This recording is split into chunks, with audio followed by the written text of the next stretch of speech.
Good morning, students. Today we'll be continuing with part 6 of the communication PPT that we are running, video that we are running for your particular course of semester 1 managerial skill development. In the earlier parts, we have discussed how communication is very important in the organizations. What are the various ways of communications? We have discussed about verbal communication and non-verbal communication in details, and today we have also discussed in the earlier part the process of communication. In today's chapter we will be discussing about communication barriers and why communication barrier becomes a very limiting factor on communication and how it can derail the entire purpose of communication, the very purpose for which communication has been initiated. Now, what is the meaning of a barrier? A barrier is something which is an obstruction. Imagine a wall between the communicator, the sender of the message, and the receiver of the message. So it's a wall. It prevents the message from properly getting disseminated or understood by the audience, by the receivers. So it's a process of communication is the process of transmitting information, but if the miscommunication occurs either at the level of the sender, it can happen, barriers can happen at the level of the sender or at the medium. Suppose I'm sending the particular communication through an email and the email is corrupted, the file is corrupted, or maybe at the receiver's end, the receiver is not able to understand it for whatever good or bad reasons. The communication process is hampered, and this miscommunication is referred to as a barrier of communication. So what are the various reasons of what are the various ways what are the various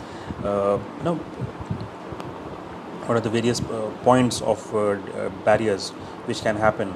The first one is lack of interest. Both in the face-to-face or written communication, the interest of the receiver in listening or reading between the lines is a necessity. Suppose I conduct the class for more than 5 hours, 3 hours, 2 hours, probably you'll start losing your interest after 30 minutes or 1 hour, and beyond that you will not be in a mood to listen. And when I'm, in spite of your not being interested in the communication topic in the particular lecture, if I keep on putting extra topics, extra discussions, extra lectures on it, you will start slowly become impervious to that. You will not receive any of the information.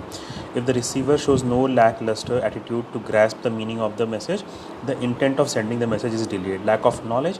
If the receiver has little knowledge about the subject matter, if I start teaching astrophysics to a student of commerce, so will he be able to understand it? That is the problem, lack of knowledge. If you do not have a minimal basic level of knowledge on that particular topic, then you will not be able to understand the desired meaning of the message.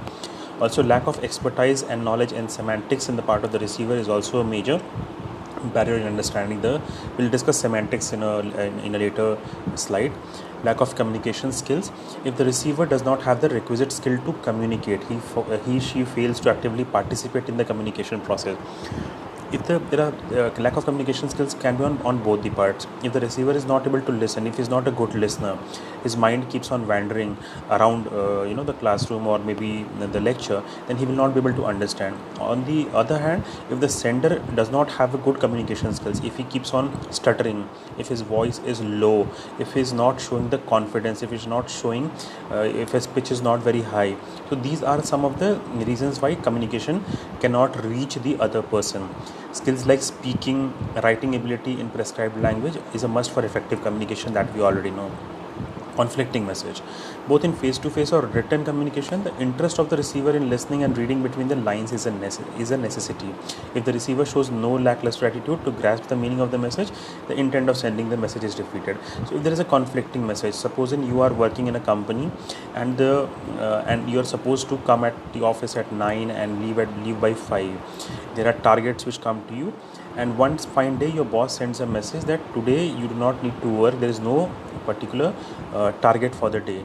Will that not be a conflicting message? And what will happen when you take that particular message in? You will not be able to digest that particular message because that is conflicting with the earlier pattern of messages that you are used to listening. So a conflicting message can also be a barrier.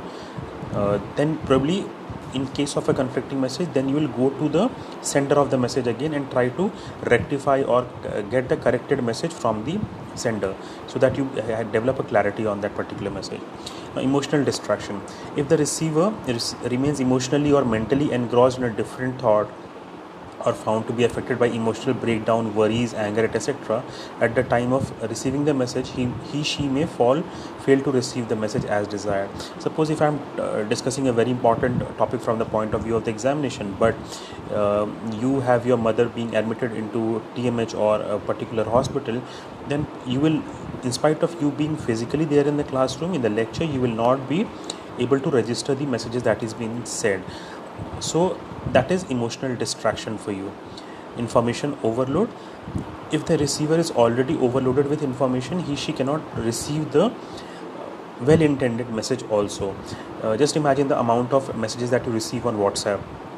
Beyond a certain point of time, you do not want any extra message to come in that particular series of messages that you have received. Suppose your friends and family and all those groups that you are in have sent 200 messages on your particular WhatsApp.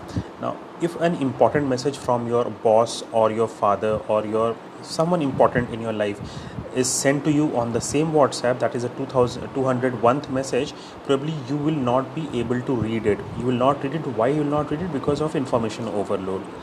So that is all for today. We'll discuss the next part of this particular video in part 7. Thank you.